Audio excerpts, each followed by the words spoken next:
नमस्कार विद्यार्थी मित्रांनो, वेद अकॅडमी मध्ये तुमचं स्वागत आहे।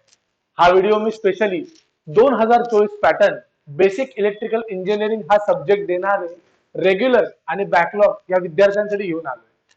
खूप जास्त कन्फ्युजन चालू आहे की रेग्युलरचा पेपर येणार कसा, बॅकलॉगचा पेपर येणार कसा। हा आपण पॅटर्न पूर्ण ब्रेकडाऊन करूया आणि याच्या सोबत कोणते कोणते क्वेश्चन्स करायचे, कसा कसा अभ्यास करायचा हे सुद्धा मी या व्हिडिओमध्ये सांगणार आहे। तर चला आपण हा व्हिडिओ स्टार्ट करूया। सगळ्यात पहिले आपण पॅटर्न बद्दल डिस्कस करून घेऊया की रेग्युलरचा पेपर कसा येणार आहे आणि बॅकलॉगचा पेपर कसा येणार आहे। सो आतापर्यंत रेग्युलरचे दोन पेपर झाले होते मागच्या वर्षी, जो डिसेंबर 2024 ला झाला होता आणि मे 2025 ला झाला होता। या दोन्ही पेपरचा पेपर पॅटर्न खूप जास्त वेगळा आणि सोपा होता। या वर्षी जो बॅकलॉगचा पेपर येणार आहे तो पेपर पॅटर्न थोडासा किचकट आहे, ह्याच्यात ऑप्शन खूप जास्त कमी पडतात। कसं ते आपण डिस्कस करूया। बॅकलॉगचा पेपर असणार आहे 70 मार्काचा। क्वेश्चन 1 मध्ये दोन प्रश्न पडणार आहेत और क्वेश्चन 2 मध्ये दोन प्रश्न पडणार आहेत। एकतर तुम्हाला क्वेश्चन 1 करायचा आहे किंवा तुम्हाला क्वेश्चन 2 करायचा आहे। असं नका करू की क्वेश्चन 1 मधला एक केला आणि क्वेश्चन 2 मधला एक केला। जो आधीचा पेपर पॅटर्न होता तो होता solve any one in question number 1। तेव्हा असं होतं की ह्यातला एक क्वेश्चन करायचा आणि ह्यातला एक क्वेश्चन करायचा। आता असं नाही, एक तर अख्खाचा अख्खा क्वेश्चन 1 निवडा, नाही तर अख्खाचा अख्खा क्वेश्चन 2 निवडा। क्वेश्चन 1 चा जो ए असणार आहे तो 6 मार्काचा थेरी क्वेश्चन असणार आहे। ओके, कंप्लीट थेरी क्वेश्चन 6 मार्काला बाजूला ठेवा। जो बी असणार आहे ते 8 मार्काचा असणार आहे, न्यूमरिकल प्लस थेरी। याचा 8 मार्काचं ब्रेकडाऊन असं आहे की 2 मार्काचा एक छोटा थेरी क्वेश्चन असेल। छोट्या थेरी क्वेश्चन मध्ये साधारण काय गोष्टी येतात, डेफिनेशन येतात, फॉर्म्युले येतात, छोट्या छोट्या डेफिनेशन, छोट्या छोट्या कन्सेप्ट येतात। या सगळ्या गोष्टी इथं 8 मार्काला 2 मार्काचे थेरी म्हणून पडणार आहे आणि उरलेले 6 मार्क कंप्लीटली न्यूमरिकल असणार आहे। हा क्वेश्चन 1 और क्वेश्चन 2 हा युनिट नंबर 1 वर डिपेंड असणार आहे। असं युनिट 2, 3, 4, 5 ला टोटल 10 क्वेश्चनचा पेपर असणार आहे। एक तर क्वेश्चन 1 करा किंवा 2 करा, 3 करा किंवा 4 करा and so on. So question 1 ए केला क्वेश्चन 1 ए केला आणि क्वेश्चन 2 बी केला, मार्क एकाचेच मिळतील जे हायेस्ट।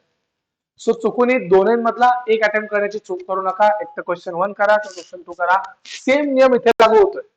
फक्त फरक इतकाच आहे, पेपर पॅटर्न 60 मार्काचा झालेला आहे रेग्युलरच्या मुलांचा, जे आता पहिल्यांदा बीडब्ल्यू देत आहेत त्यांच्यासाठी 60 मार्काचा पेपर पॅटर्न झालेला आहे आणि त्यात 6 मार्काला थेरी पडणार, 6 मार्काला न्यूमरिकल पडणार। इथं आणि इथं एकच छोटासा फरक आहे, हा जो 2 मार्काचा थेरीचा क्वेश्चन आहे, 2 मार्काचा थेरी तो इथं स्किप करण्यात येणार आहे। 6 मार्काची थेरी, 6 मार्क न्यूमरिकल और 6 मार्काची थेरी, 6 मार्काचे न्यूमरिकल। अशा प्रकारचा पेपर पॅटर्न तुमच्या डोळ्यासमोर पेपर उघडल्यावर येणार आहे। आता तुम्हाला अभ्यास करताना व्यवस्थित अभ्यास करावा लागणार आहे की मी इकडचंच पूर्ण अटेम्प्ट करता येईल किंवा इकडचं पूर्ण अटेम्प्ट करता येईल। असं वाईट वाटेल की इथला थेरी मला नीट जमते आणि इथलं न्यूमरिकल मला नीट जमतंय, असं झालं नाही। असं झालं तर तुम्हाला इथला मार्क मिळतील किंवा इथले मार्क मिळतील, तुम्ही काहीच करू शकत नाही। So this is the complete paper pattern for backlog and regular. मी थोडंसं या लेक्चर मध्ये अजून डिस्कस करणार आहे की क्वेश्चन्स कोणते कोणते आयएमपी आहेत। सो तुम्हाला हेल्प होईल थोडीशी अभ्यास करायला। मी न्यूमरिकल्स एवढं एक्सप्लेन करू शकत नाही, न्यूमरिकलचा टाइप कुठला करायचा एवढं नक्की सांगेन तुम्हाला, आणि थेरी क्वेश्चन मात्र मी तुम्हाला नक्की हेल्प करू शकतो। कारण जर ऑब्झर्व कराल हा पॅटर्न मध्ये तर इथं 6 मार्काची आणि प्लस 2 मार्काची म्हणजे प्रत्येक युनिटला 8 मार्काची थेरी आहे। 8 5 जा 40, out of 70 marks 40 marks is of theory. So थेरीचा अभ्यास कराल तर नक्की पास व्हाल, न्यूमरिकल केले नाही तरी चालेल। ओके, सो तिथे मात्र तसा नाहीये, इथं 6 5 जा 30 मार्क्सची थेरी आहे, 30 मार्क्सची न्यूमरिकल आहे। पास होण्यासाठी तुम्हाला न्यूमरिकलची मदत नक्कीच घ्यावी लागेल। सो मी थोडे आयएमपीज काढलेले आहेत प्रत्येक युनिट वरचे, तुम्ही नोट डाऊन करू शकता व्हिडिओ चालू असतानाच। सो युनिट 1 आहे तुमचा elementary concepts and DC circuits. या युनिट मध्ये जर बघाल तर हार्डली 4 थेरी क्वेश्चन, त्यातले हा पहिला आणि दुसरा जो क्वेश्चन आहे it's very very very very very important question. या दोन पैकी एक क्वेश्चन तुम्हाला पेपर मध्ये दिसणं आहेच। पेपर उघडल्या उघडल्या क्वेश्चन 1 आणि क्वेश्चन 2 मध्ये या दोन पैकी क्वेश्चन न दिसणं हे गेल्या किती वर्षात अशक्य झालेलं आहे, असं होऊ शकत नाही। These are very very very important question. पहिला आहे single line diagram of electrical power system, जी एक्सप्लेन करायची असते, व्हेरियस कंपोनेंट्स द्यायचे असतात। आणि second is very very important delta to star. So conversion of delta to स्टारला दुसरं म्हणतात ऑप्टेन स्टार फ्रॉम डेल्टा, हा तोच क्वेश्चन आहे। Obtain star from delta. म्हणजे काय? Delta to star. Star to delta पेपरला कधी येत नाही. पेपरला नेहमी येताना डेल्टा टू स्टार येतं, म्हणजेच obtain star from delta. These two questions are very very important. एकदा हा पण क्वेश्चन आला होता, 6 मार्काला डिफाईन करायचे होते कुठलेही 6 पॅरामीटर्स, प्लस 2 मार्काला इथले डेफिनेशन येऊ शकतात. जे न्यूमेरिकल आहे ना बॅकलॉगच्या पेपरसाठी, 2 मार्काची छोटीशी थेरी, ऍक्टिव्ह नेटवर्क आणि पॅसिव्ह नेटवर्क डिफाईन करणं. डेफिनेशनचे मार्क घेणं खूप जास्त सोपं असतं, कारण डेफिनेशन मध्ये एकच महत्वाचा मुद्दा बोलायचा असतो. फॉर एक्झाम्पल, ऍक्टिव्ह नेटवर्क म्हणजे काय? ज्या नेटवर्क मध्ये सोर्सेस आहेत. संपला विषय. आता हे तुम्ही इंग्लिश मध्ये and, the, for, in, between लिहा आणि इंग्लिशचे एक वाक्य बनवा आणि याची डेफिनेशन तयार करा. महत्वाचं काय? ऍक्टिव्ह मध्ये सोर्सेस असतात, पॅसिव्ह मध्ये सोर्सेस नसतात. 2 मराठीतले वाक्य पाठ केले की तुमची डेफिनेशन पाठ आहे. याच्या आसपास फक्त इंग्लिशचे शब्द टाकायचे, डेफिनेशन संपले. अशा सगळ्या डेफिनेशन बनतात. बायलॅटरल, दोन्ही डायरेक्शननी करंट फ्लो होतो. युनिलॅटरल, एका डायरेक्शननी करंट फ्लो होते. या इंग्लिश मध्ये काय पण शब्द महत्वाचा, काय करतं हे महत्वाचं आहे. सो डेफिनेशन पाठ करणं खूप जास्त सोपं आहे तुमच्यासाठी. Okay, now we will go to just a minute. Okay, Kirchhoff's voltage law, Kirchhoff's current law आणि सुपरपोजिशन थेरम हा एक चौथा क्वेश्चन आहे. हा तळ्यात मळ्यातला क्वेश्चन आहे, कारण कसं होतं, एक लॉजिक असं सांगतं की जेव्हा ज्या टॉपिकचं न्यूमरिकल पडणार असतं तेव्हा त्या टॉपिकची थेरी सहसा पडत. आता पेपरमध्ये एक क्वेश्चन केव्हीएलचा असणार आहे, न्यूमरिकल बोलतोय मी, आणि एक क्वेश्चन सुपरपोजिशन थेरमचा असणार आहे. मग तो 19 पॅटर्न असू दे किंवा 24 पॅटर्न असू दे, पेपरला हा प्रश्न पडणार आहे ना न्यूमरिकल, केव्हीएल एक पडणार, सुपरपोजिशन. मग त्याची थेरी सहसा पडत. पडली तर बॅकलॉग वाल्यांना फक्त 2 मार्काला म्हणतील डिफाईन केव्हीएल और एक्सप्लेन केव्हीएल, बस. सो याची थेरी म्हणून हा शक्यतो टॉपिक करायचा नाही.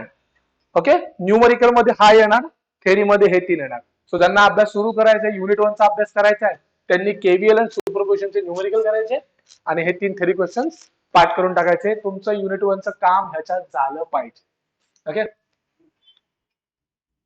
सेकंड युनिट इलेक्ट्रोमॅग्नेटिझम, सगळ्यात लॉंग युनिट आहे, व्हास्ट युनिट आहे, कन्सेप्ट खूप जास्त आहेत, पण त्यातल्या त्यात मी थोडंसं कष्ट करून कमी करण्याचा प्रयत्न केलेला आहे. हा एक क्वेश्चन पडण्याचे खूप जास्त चान्सेस आहेत यावेळेला. Compare electric and magnetic circuit similarities and dissimilarities, हा पडण्याचे खूप जास्त चान्सेस आहेत. आणि डेरिव्हेशन आहेत, 2-3 डेरिव्हेशन आहेत, 1-2, हे 2 महत्वाचे डेरिव्हेशन आहेत. Energy stored in the magnetic field and coefficient of coupling.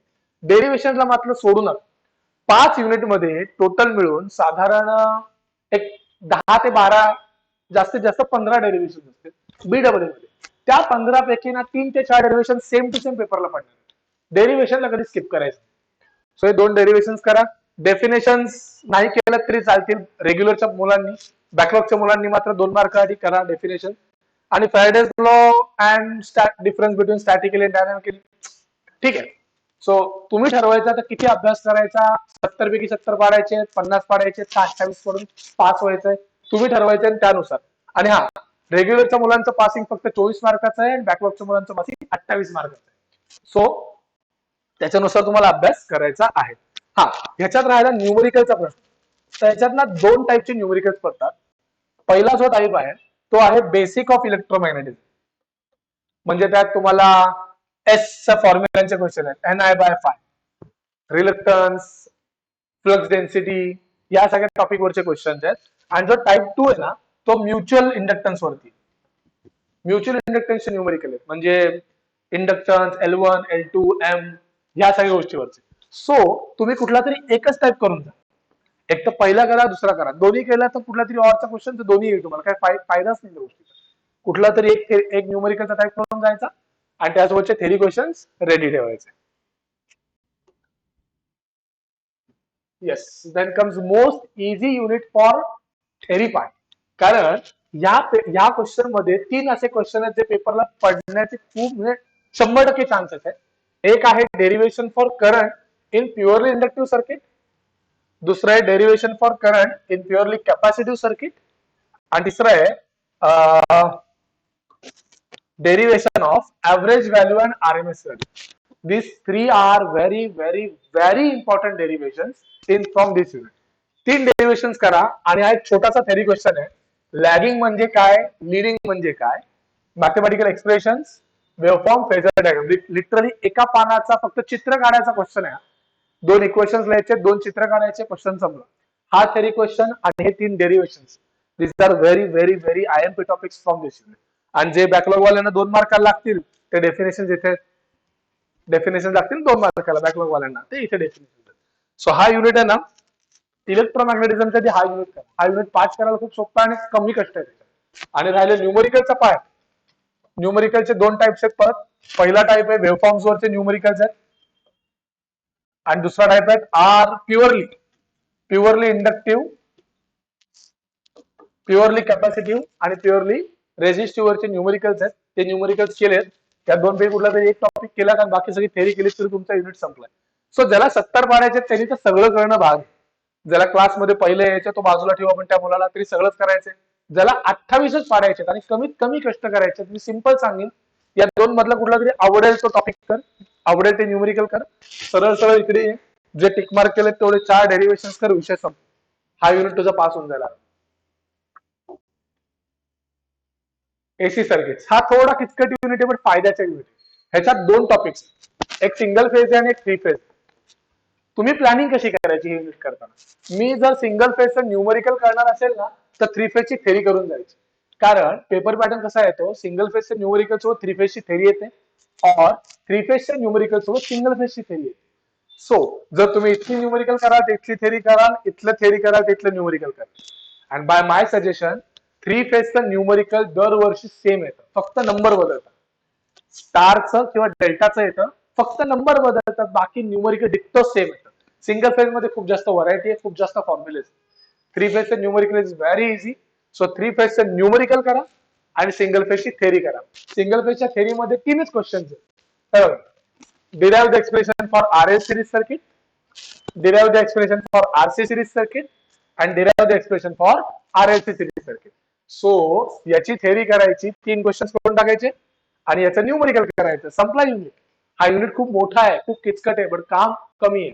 ज्याला टॉप करायचं आहे प्लीज सगळं करा, सगळे न्यूमेरिकल्स करा, काम होऊन जाईल तुमचं. Last unit introduction to electrical machine. ह्याच्यात पण खूप सुंदर गोष्ट आहे, ती म्हणजे ट्रान्सफॉर्मरचे जे न्यूमेरिकल्स आहेत. ट्रान्सफॉर्मरचे न्यूमेरिकल 2 टाइपचे, एक एफिशियन्सी वरती आहे आणि एक रेशिओ वरती. ट्रान्सफॉर्मरचे 2 टाइपचे न्यूमेरिकल. आता गंमत बघा परत, ट्रान्सफॉर्मरचे न्यूमेरिकल पडणार ना मग ट्रान्सफॉर्मरची थेरी पडणारच, करूच ना. ट्रान्सफॉर्मरचं न्यूमेरिकल करताय, थेरी करता डीसी मशीन्स, इंडक्शन मोटरची, सिंगल फेज इंडक्शन मोटरची, पण ट्रान्सफॉर्मरची थेरी करायची नाही.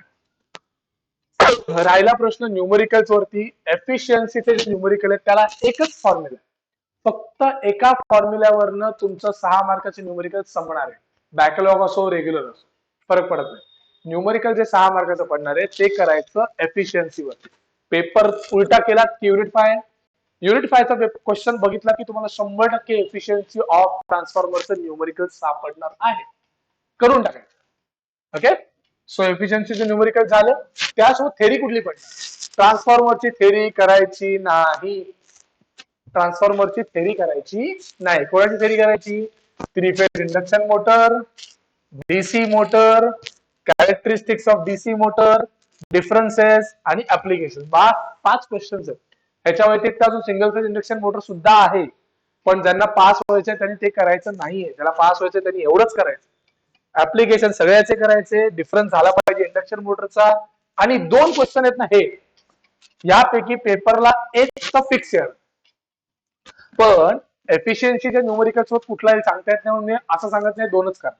पण ज्याला फक्त थेरी करायची आहे ना, बस त्या 2 क्वेश्चन पैकी एक क्वेश्चन 100% पेपरला सापडणार. Construction of 3 phase induction motor आणि कन्स्ट्रक्शन ऑफ डीसी मोटर, या 2 पैकी एक क्वेश्चन पेपरला येणार आहेच, ऑप्शन नाही त्यांच्याकडे. ओके, सो अशा प्रकारे हा पेपर पॅटर्न आणि क्वेश्चन्स मी तुमच्यासमोर घेऊन आलेलो आहे. अभ्यासाला लागा, व्यवस्थित अभ्यास करा. काही डाऊट्स असतील तर नक्की कमेंट करा. Thank you so much and all the best.